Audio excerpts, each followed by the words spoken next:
Hello friends, स्वागत है आप सभी का एक बार फिर से DLS न्यूज चैनल पर। तो आज तारीख 3 मार्च 2022 दिन गुरुवार, हिंदी तिथि फाल्गुन माह शुक्ल पक्ष प्रतिपदा यानी एकम हो गई। और आइए बात करते हैं आज के मुख्य समाचार और टुडे ब्रेकिंग न्यूज के अपडेट वीडियो में नजर डालते हैं देश भर की तमाम बड़ी खबरों पर। देखिए दोस्तों, देश के प्रधानमंत्री नरेंद्र मोदी बोले नई व्यवस्थाओं में भारत को आत्मनिर्भर होना आवश्यक है। यूक्रेन संकट पर भी पीएम मोदी ने लगातार चौथे दिन हाई लेवल मीटिंग की और भारतीयों की निकासी का जायजा लिया। वहीं सोनभद्र में पीएम मोदी ने कहा कि सरकार यूक्रेन से अपने नागरिकों को स्वदेश लाने में कोई कसर नहीं छोड़ रही है। पीएम बोले कि भारत का बढ़ते सामर्थ्य का असर है जो यूक्रेन में फंसे नागरिकों के लिए बड़ा अभियान चला पा रहे हैं। आपको बता दूं, यूक्रेन में फंसे नागरिकों को निकालने के लिए वायुसेना ने भी भारत से 3 विमान भेज दिए हैं। अब दिन रात निकासी का अभियान जारी रहेगा। और इसी बीच ऑपरेशन गंगा को लेकर पीएम मोदी ने एक और हाई लेवल मीटिंग की और इसमें ज्योतिरादित्य सिंधिया बोले कि रोमानिया से अगले 48 घंटों में 4800 भारतीयों की वतन वापसी की जाएगी। कल ही पोलैंड में इंडियन एम्बेसी ने भी मिशन इम्पॉसिबल कर दिखाया। भारत के अफसरों का कमाल देखिए आप। यूक्रेन में बमबारी के बीच 30 किलोमीटर सीमा से अंदर घुसकर 500 भारतीय छात्रों को सुरक्षित बाहर निकाल ले आए। वहीं देखिए दोस्तों, रूस ने ऐलान किया कि तीसरा विश्व युद्ध हुआ तो परमाणु युद्ध होगा, हम यूक्रेन से बातचीत करने के लिए तैयार हैं। रूस की चेतावनी पर विदेश मंत्री बोले कि तीसरा विश्व युद्ध हुआ तो न्यूक्लियर अटैक होगा। रूसी बलों ने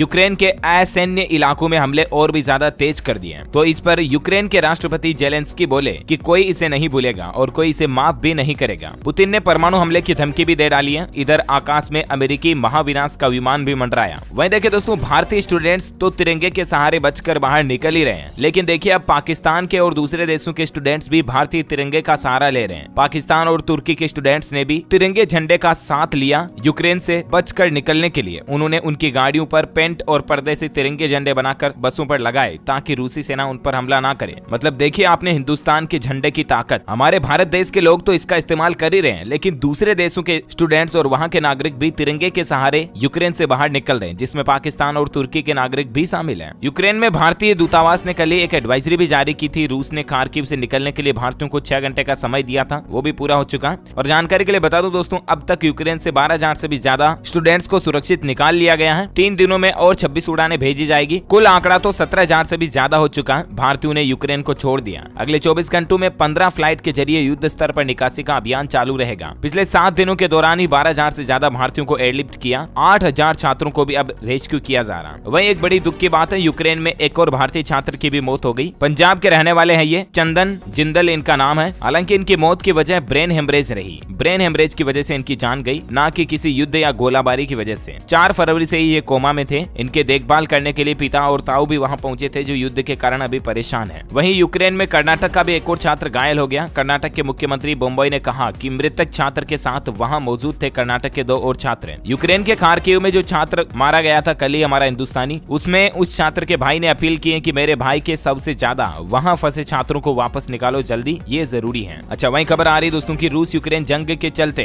LIC IPO को भी टाल सकती है सरकार। इसी महीने आने की थी उम्मीद। एप्पल कंपनी ने भी रूस में सेल रोक दी है। यूक्रेन में जंग के बीच एप्पल ने बड़ा कदम उठाया, अपने ऐप स्टोर से RT और स्पुतनिक एप्स को भी हटा दिए। वहीं देखिए, रूस यूक्रेन जंग से रिकॉर्ड लेवल पर पहुंचा कोयला भी। पहली बार इसकी कीमत $400 के पार पहुंच चुकी है और इस कोयले की बढ़ती महंगाई के चलते बिजली भी महंगी हो सकती है। वहीं देखिए दोस्तों, यूक्रेन पर हमले का 7वां दिन UN में निंदा का प्रस्ताव निकाला गया और उसमें रूस के विरोध में 141 वोट पड़े, जबकि पक्ष में केवल 5 ही वोट पड़े। भारत समेत 35 देश वोटिंग से दूर रहे, क्योंकि कई देशों के पास धर्म संकट का समय चल रहा है। भारत के पास भी। UN के हमले के 7वें दिन US प्रेसिडेंट भी बोले यूक्रेन के राष्ट्रपति जेलेंस्की चाहें तो हम उन्हें वहां से निकाल लेंगे। 6 दिन में दूसरी बार मोदी की पुतिन से बातचीत भी हुई, ऐसी भी खबर आ रही है। वहीं यूक्रेन का यह कहना है कि 60 रूसी सैनिक हमारे कब्जे में हैं, उनकी माताएं आकर उन्हें ले जाएं। और प्रधानमंत्री नरेंद्र मोदी ने 6 दिन में दूसरी बार रूस के राष्ट्रपति व्लादिमीर पुतिन से फोन पर बातचीत की और यूक्रेन में फंसे भारतीयों को निकालने पर चर्चा हुई। तो वहीं पीएम मोदी ने दुनिया में शांति और अमन का पैगाम भी पेश करने के लिए रूस को कहा है। पीएम मोदी का कहना है कि बातचीत से मसला सुलझाया जाए, युद्ध से जान माल का नुकसान होगा। अच्छा, वहीं देखिए दोस्तों, पुतिन से पहले पीएम मोदी ने कल ही फ्रांस के राष्ट्रपति से भी बातचीत की। दोनों देशों के बीच चल रहे युद्ध को लेकर चर्चा की। वहीं पीएम मोदी ने उन्हें वहां फंसे भारतीय नागरिकों को निकालने के लिए मदद मांगी और साथ ही युद्धग्रस्त इलाके में राहत सामग्री भेजने की जानकारी भी ली। अच्छा, वहीं देखिए बड़ी खबर, 6 मई से खुलेंगे केदारनाथ धाम के कपाट। धामी सरकार ने स्विमिंग पूल्स और वाटर पार्क खोलने की भी इजाजत दे दी है उत्तराखंड सरकार की तरफ से। देखिए, पीएम मोदी ने कल ही सोनभद्र में कहा कि यूक्रेन में फंसे भारतीय छात्रों को हर हाल में वापस लाएंगे। अभियान में 4 मंत्री भी लगाए गए। तो इसके अलावा देखिए आप 7 तारीख को दुनिया देखेगी भारतीय वायु शक्ति का प्रदर्शन। पीएम मोदी होंगे चीफ गेस्ट। जी हाँ, इस बार जैसलमेर के पोखरण रेंज में वायुसेना के 150 विमान तकरीबन 7 मार्च को आसमान में अपने जौहर दिखाकर दुनिया में भारतीय वायु शक्ति का प्रदर्शन करेंगे और इससे पूरी दुनिया भारत की ताकत देखेगी। वही देखिए दोस्तों, 6 महीने के रिकॉर्ड स्तर पर पहुंची बेरोजगारी। जनवरी में बेरोजगारी दर 8.1% पर पहुंची। गाँव में शहरों से ज्यादा हालात खराब है बेरोजगारी के मामले में। देखिए फरवरी के महीने में भारत का एक्सपोर्ट इंपोर्ट का डेटा, देश का मर्चेंडाइज एक्सपोर्ट फरवरी में 22.36% बढ़ा। वहीं व्यापार घाटा 21.19 अरब डॉलर पर पहुंचा। देखिए फरवरी में यूपीआई के जरिए 8 लाख करोड़ रुपए से भी ज्यादा का लेन देन हुआ। एनपीसीआई की तरफ से ये डेटा है। तो वहीं आईटी कंपनियां कर्मचारियों को बुलाने के लिए तैयार हैं ऑफिसों में। कोविड-19 के कम हो रहे मामलों के बाद कंपनियों ने लिया फैसला, अप्रैल से सप्ताह में 2 दिन जाना होगा जरूरी। अच्छा, दिल्ली हाईकोर्ट का एक बड़ा फैसला देखिए दोस्तों, बेटे बहू का झगड़ा झेलने को मजबूर नहीं है बुजुर्ग सास ससुर, उन्हें बहू को घर से बाहर निकालने का अधिकार है। जी हाँ, दिल्ली उच्च न्यायालय की तरफ से एक फैसला सुनाया गया घर गृहस्थी के लड़ाई झगड़े के संबंधित मामले पर। दिल्ली हाईकोर्ट का कहना है कि सास ससुर एक वरिष्ठ नागरिक हैं और वे शांतिपूर्ण जीवन जीने के लिए बेटे और बहू के बीच होने वाले वैवाहिक कलह से प्रभावित न होने के हकदार हैं। कहने का मतलब, अगर आए दिन बेटा बहू रोजाना लड़ते झगड़ते रहते हैं, घर में हक्का होक और हल्ला बना के रखते हैं ना, तो बुजुर्ग लोगों का तो सर दुखता है ना, उससे ज्यादा रोज रोज तेज आवाज में बोलते हैं। तो कुल मिलाकर के जो बुजुर्ग बुढ़े दादा दादी हैं, माता पिता हैं, वो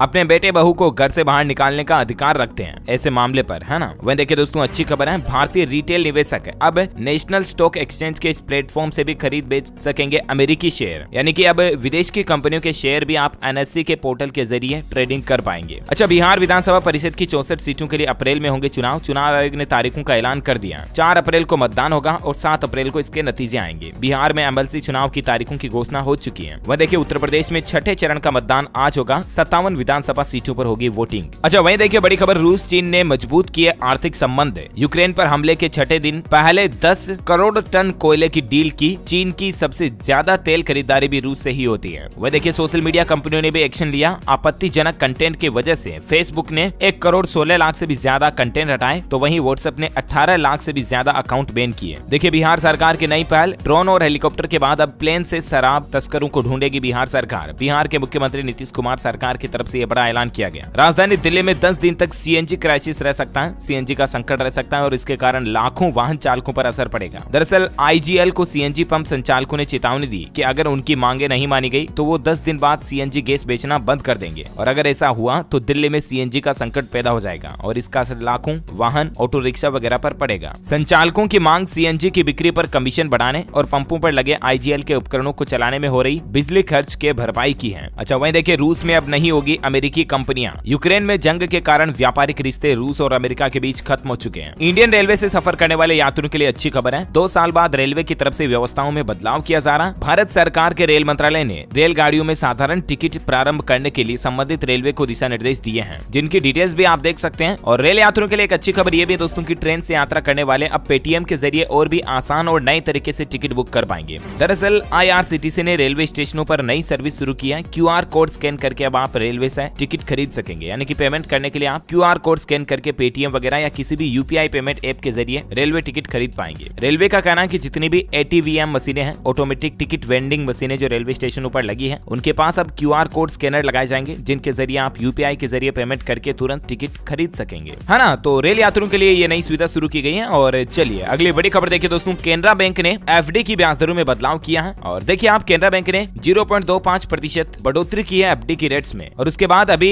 इसी महीने से बढ़ोतरी की है, मतलब मार्च 2022 से ही। और उसके बाद देखिए आप 1 साल तक के लिए एफडी पर आपको 5.1% ब्याज मिलेगा, जबकि 2 साल तक की एफडी पर आपको 5.15% ब्याज मिलेगा। चलिए अगला अपडेट देखिए, छत्तीसगढ़ सरकार की तरफ से इस बड़े फैसले पर युवा भड़क गए। भर्ती नियमों में बदलाव किया। सरकार ने डेटा एंट्री ऑपरेटर और सहायक ग्रेड 3 भर्ती में टाइपिंग सर्टिफिकेट को अनिवार्य कर दिया और इसके बाद युवा बोले कि अब टाइपराइटर कौन चलाता है। चलिए अगला अपडेट देखिए दोस्तों, छत्तीसगढ़ में राशन कार्ड को लेकर भी कुछ नियमों में बदलाव किया है। राज्य में अब नॉमिनी ले सकेंगे राशन। 10 साल से कम और 60 साल से अधिक वाले ही कर सकेंगे आवेदन। छत्तीसगढ़ में पहली बार राशन कार्डों में नॉमिनी नियुक्त करने की सुविधा शुरू की जा रही है। यानी कि राशन कार्ड जिस परिवार मुखिया के मालिक के नाम पर है, वो तो उस राशन कार्ड के जरिए राशन ले ही पाएगा। इसके अलावा राशन कार्ड में एक नॉमिनी भी होगा। जैसे अपने बैंक खाते में नॉमिनी ऐड होता है ना, हमारी एब्सेंट में वो नॉमिनी बैंक खाते का एक्सेस ले सकता है, रुपयों का फायदा ले सकता है। ठीक वैसे ही राशन कार्ड मालिक के अलावा नॉमिनी भी अब राशन कार्ड से राशन ले पाएगा। छत्तीसगढ़ में इस तरह की सुविधा भी शुरू की जा रही है ना। यूपी सरकार की तरफ से भी एक बड़ी घोषणा की गई। कल ही देखिए आप, उज्ज्वला योजना के लाभार्थियों के लिए मुख्यमंत्री योगी आदित्यनाथ ने बड़ा ऐलान किया। 10 मार्च के बाद इन 2 त्योहारों पर आपको 1-1 गैस सिलेंडर फ्री मिलेगा। दरअसल कल ही सीएम योगी आदित्यनाथ ने मऊ में एक जनसभा की और वहां उन्होंने कहा कि 10 मार्च के बाद उज्ज्वला योजना के सभी लाभार्थियों को होली और दीपावली पर एक गैस सिलेंडर फ्री मिलेगा। इसके अलावा बेटी के जन्म होने पर 25,000 रूपए भी दिए जाएंगे यूपी सरकार की तरफ से। वहीं 60 साल से ऊपर जितनी भी माताएं बहनें महिलाएं हैं उन्हें मुफ्त में उत्तर प्रदेश परिवहन बसों में सफर करवाया जाएगा। मुख्यमंत्री योगी आदित्यनाथ ने मऊ यूपी में ये बड़ी घोषणा की है। अच्छा वहीं देखिए, रूस यूक्रेन के बीच चल रहे युद्ध के चलते जंग से कपड़ा और हीरा उद्योग भी प्रभावित हुआ है। यार्न भी 3 रुपए महंगा हो गया। रफ डायमंड की कीमतों में भी उछाल देखा गया। अच्छा, हिमाचल प्रदेश में घरेलू बिजली उपभोक्ताओं को बड़ी राहत मिली है। 60 यूनिट तक बिजली खपत करने पर इस महीने से नहीं आएगा बिल। जी हाँ, हिमाचल प्रदेश में लाखों घरेलू बिजली उपभोक्ताओं को बड़ी राहत मिली है। 60 यूनिट तक मासिक बिजली खपत करने वाले उपभोक्ताओं को अब 0 बिल आएगा, मतलब बिल्कुल छूट रहेगी। और ऐसे में 125 यूनिट तक 1 रुपए की दर से उपभोक्ताओं का बिजली बिल आएगा। मंगलवार से ये नई व्यवस्था लागू हो चुकी है। ज्यादा जानकारी इसके बारे में आप स्क्रीन पर देख सकते हैं। हिमाचल प्रदेश विद्युत नियामक आयोग की तरफ से ये योजना शुरू की गई है। अच्छा दोस्तों, खबरों का सिलसिला जारी रहेगा। अभी तो और भी कई सारी महत्वपूर्ण और काम की खबरों पर बातचीत करेंगे। बताऊंगा आपको सरकार की तरफ से कुछ और नई योजनाएं, बड़ी घोषणाओं और बड़े ऐलान के बारे में। लेकिन फिलहाल वक्त हो चुका है आज के ताजा मौसम समाचार जानने का। देखिए, मौसम विभाग ने चेतावनी जारी की है। 4 और 5 मार्च को कई राज्यों में बारिश का अलर्ट है। दिल्ली, पंजाब, हरियाणा, राजस्थान, मध्य प्रदेश सहित कई राज्यों में भारी बारिश का अलर्ट जारी किया गया। यूपी, बिहार, झारखंड और गुजरात में मौसम शुष्क रहेगा आने वाले दिनों में।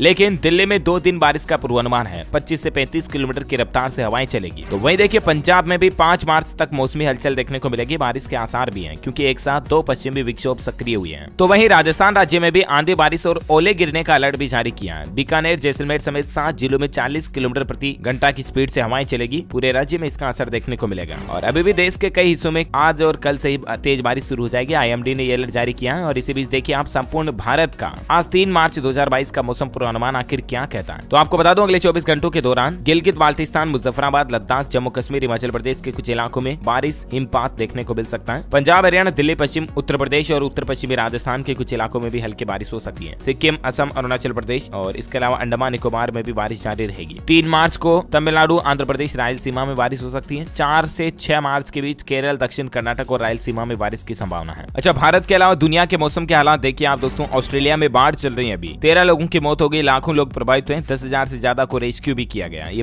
तबाही की कुछ तस्वीरें भी आप देख सकते हैं। चलिए अब अपन सराफों बाजार में सोने चांदी के रेट पर नजर डालते। देखिए गोल्ड सिल्वर अपडेट। सोना 51 और चांदी 67,000 के पार पहुंची। 2 से 3 महीनों में 56,000 तक सोना जा सकता है, ऐसी मीडिया रिपोर्ट्स आ रही है। सोने के रेट में 871 रुपए महंगा होकर सोना 51,600 मतलब 567 रुपए प्रति 10 ग्राम पहुंच गया। और वहीं चांदी के रेट में कुछ बढ़ोतरी के बाद अभी चांदी 67,000 के पार निकल गई है। वही देखिए अगले सप्ताह से तो पेट्रोल और डीजल भी महंगा हो सकता है। 9 रुपए प्रति लीटर तक बढ़ने की संभावना है। और खास करके तो रूस यूक्रेन के बीच जो माहौल चल रहा है ना, इसके कारण 25 रुपए तक पेट्रोल डीजल महंगा हो सकता है। हालांकि इस बीच सरकार टैक्स में कटौती करके लोगों को राहत दे सकती है, ऐसी भी मीडिया रिपोर्ट्स आ रही है। 8 साल बाद फिर $110 के पार निकला कच्चा तेल और वजह यही है रूस यूक्रेन के बीच मसला। अच्छा, कोरोना अपडेट देखिए आप। पिछले 24 घंटों के दौरान भारत में 6,915 नए मामले आए, 180 मरीजों की मौत हुई। महाराष्ट्र के 14 जिलों में 100% क्षमता के साथ खुलेंगे रेस्टोरेंट और थिएटर। महाराष्ट्र के मुख्यमंत्री की तरफ से कल ये बड़ी घोषणा की गई। मुंबई, पुणे समेत कई बड़े शहरों में अब 100% क्षमता के साथ जिम, मॉल, स्कूल, सिनेमाघर वगैरह सब कुछ खुल पाएंगे। कोरोना के कम होते मामलों को देखते हुए सरकार की तरफ से ये फैसला लिया गया है। वहीं देखिए तमिलनाडु में भी 2 साल के कोविड ब्रेक के बाद अब 10वीं और 12वीं की परीक्षाओं की तारीखें घोषित हो चुकी हैं। डिटेल्स आप देख सकते हैं। तो वही राजधानी दिल्ली में 24 घंटों में कोरोना के 325 नए केस आए। रिकवरी रेट 98.5% रही। ओके, कोरोना के बाद कुछ एजुकेशनल खबरें देखिए आप फटाफट से। कोरोना महामारी के कारण पहली बार हरियाणा के स्कूलों में सभी कक्षाओं की ऑफलाइन परीक्षाएं होगी। तैयारियों में जुटे अभ्यर्थी। हिमाचल प्रदेश में भी बनाए गए 2 परीक्षा केंद्र। अब नहीं जाना पड़ेगा Chandigarh UPSC civil service exam को लेकर। वही देखिए Jharkhand combined civil service mains exam के एडमिशन कार्ड जारी हो चुके हैं। 11 से 13 मार्च के बीच होगी परीक्षा। यूपी पीसीएल असिस्टेंट अकाउंटेंट के आंसर की जारी हो चुकी है। 5 मार्च तक कैंडिडेट्स आपत्ति दर्ज करा सकते हैं। जेईई की तरह 13 भाषाओं में आयोजित होगी नीट यूजी की परीक्षा। तारीखों की आधिकारिक जानकारी आप पोर्टल पर चेक कर लीजिएगा। वह देखिए Uttar Pradesh combined agricultural and technology entrance test के लिए रजिस्ट्रेशन प्रक्रिया शुरू हो चुकी है। लास्ट डेट 30 अप्रैल 2022 तक कैंडिडेट्स आवेदन कर पाएंगे। अच्छा, राजस्थान कांस्टेबल भर्ती परीक्षा की तारीख आ चुकी है। 13 से 16 मई तक होगी परीक्षा। 4,588 पदों के लिए 18 लाख से ज्यादा कैंडिडेट्स ने आवेदन किया। रिटर्न और फिजिकल टेस्ट के आधार पर सिलेक्शन किया जाएगा। वह देखिए इग्नू यूनिवर्सिटी ने एक बार फिर से जनवरी 17, 2022 की डेट को बढ़ा दिया है। अब 5 मार्च तक कैंडिडेट्स अप्लाई कर पाएंगे। अच्छा, वह देखिए UP higher judicial service mains परीक्षा का शेड्यूल भी बदला गया है। अब 11 मार्च से नहीं बल्कि 25 मार्च से होगी मुख्य परीक्षा। इलाहाबाद हाईकोर्ट ने जारी किया संशोधित शेड्यूल। छत्तीसगढ़ राज्य में 2 साल बाद सीजी बोर्ड की ऑफलाइन परीक्षाएं शुरू। 12वीं के स्टूडेंट्स को 26 और 10वीं के छात्रों को 18 सवाल हल करने को मिलेंगे। होंगे 45 मिनट पहले एग्जाम सेंटर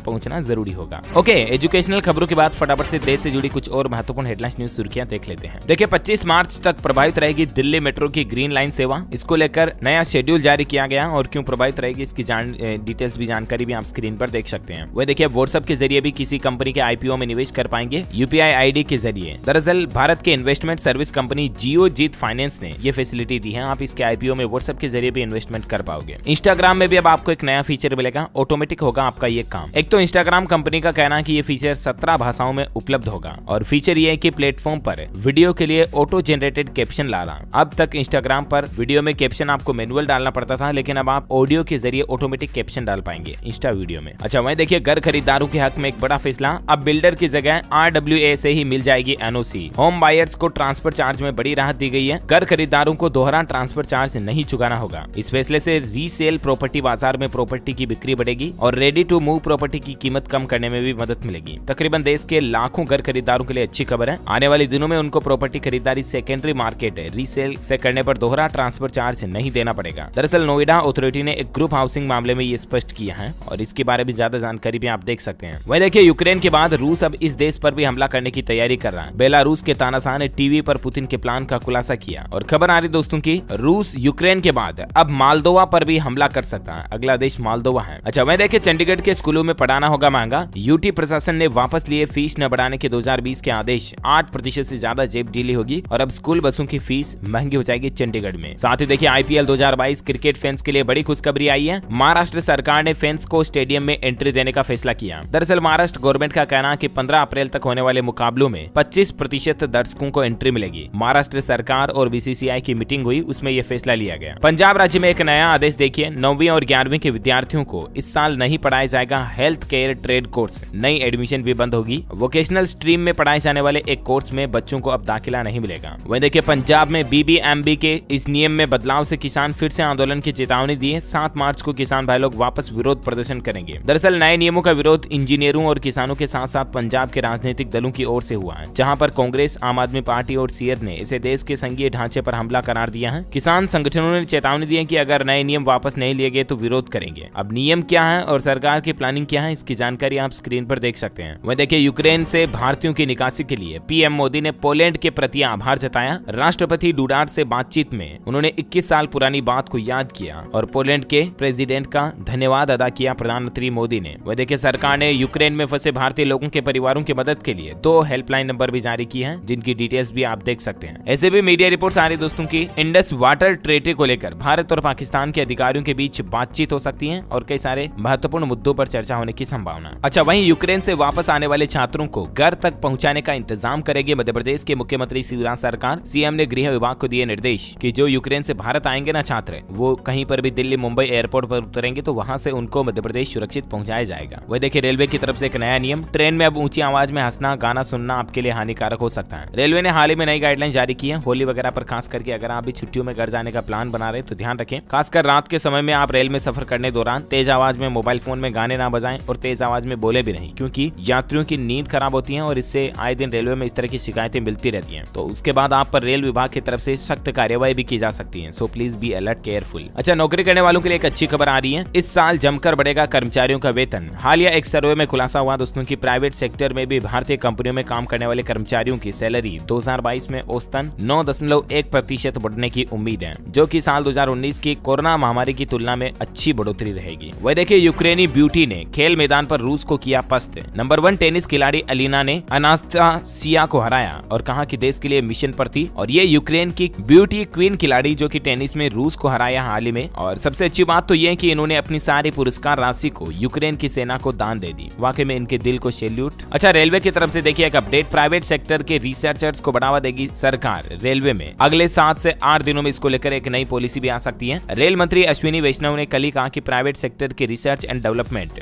R&D को रेलवे बजट का प्रमुख हिस्सा बनाने के लिए भारतीय रेल अगले 7 से 8 दिनों में एक नई नीति लेकर आएगी। वह देखिए बड़ी खबर, केंद्रीय कर्मचारियों को भी मिल सकता है ओल्ड पेंशन स्कीम OPS का फायदा। केंद्र सरकार ने मंत्रालय से इस तरह की राय मांगी है। हाल ही में राजस्थान सरकार ने भी अपने बजट में ओल्ड पेंशन स्कीम को शुरू किया था वापस, और अब खबर आ रही है कि केंद्रीय कर्मचारियों को भी इस योजना का लाभ वापस मिल सकता है। लेट्स सी आगे क्या अपडेट आता है, इस पर जो भी खबर आएगी मैं आपको बता दूंगा। वह देखिए ICICI बैंक इंस्टा बीच के जरिए अब मात्र 30 मिनट में दुकान और किराना स्टोर स्टोर को ऑनलाइन स्टोर में बदल सकते हैं आप। इंस्टाबीज ऐप पर आपको इस तरह के कई फीचर्स मिल रहे हैं जिसके जरिए आप अपने बिजनेस को ऑनलाइन लेवल पर ले जा सकते हैं। वही देखिए अफगानिस्तान को मिलेगी आर्थिक मदद। वर्ल्ड बैंक ने $1 अरब देने की घोषणा की, लेकिन तालिबानी सरकार को नहीं मिलेगा पैसा। साथ ही देखिए राशन कार्ड होल्डर्स के लिए भी एक बड़ी खबर आ रही है, सरकार की तरफ से बड़ा ऐलान किया गया है। योगी सरकार ने राशन कार्ड ज्यादा देने की इस योजना को मार्च 2022 तक बढ़ा दिया। इस योजना में मतलब राशन ज्यादा दे दिया जाएगा कोरोना के चलते खास करके। और उत्तर प्रदेश सरकार की इस घोषणा के बाद राशन कार्ड होल्डर्स को 10 किलो तक राशन मिलेगा। इसके अलावा कार्ड होल्डर्स को अब महीने में 2 बार 5-5 किलो तक के राशन के साथ खाने का तेल, नमक, चीनी आदि भी 2 बार दिया जाएगा। ये स्कीम को मार्च 2022-31 तक तो बढ़ा ही दिया और भी देखते हैं आगे इसकी तारीख बढ़ती है तो मैं आपको बता दूंगा। वहीं देखिए दोस्तों रूस यूक्रेन के बीच हालातों में कुछ दर्द भरी खबरें। जंग में अब तक 2000 नागरिकों की मौत हो गई। यूक्रेन के कई शहरों में गोलाबारी जारी, इनकी कुछ तस्वीरें भी आप देख सकते हैं। रूसी गोलाबारी में एक 6 वर्षीय यूक्रेन लड़की की मौत हुई तो डॉक्टरों ने चीख कर कहा कि पुतिन को ये दिखाओ। बड़ा ही शर्मनाक है ये वाकया। और इसी के साथ ही दोस्तों यहाँ दिन भर की तमाम बड़ी खबरें, मुख्य समाचार, टुडे ब्रेकिंग न्यूज का अपडेट वीडियो यहीं फिनिश होता है। और हाँ, आप मुझे कमेंट करके बताइए दोस्तों की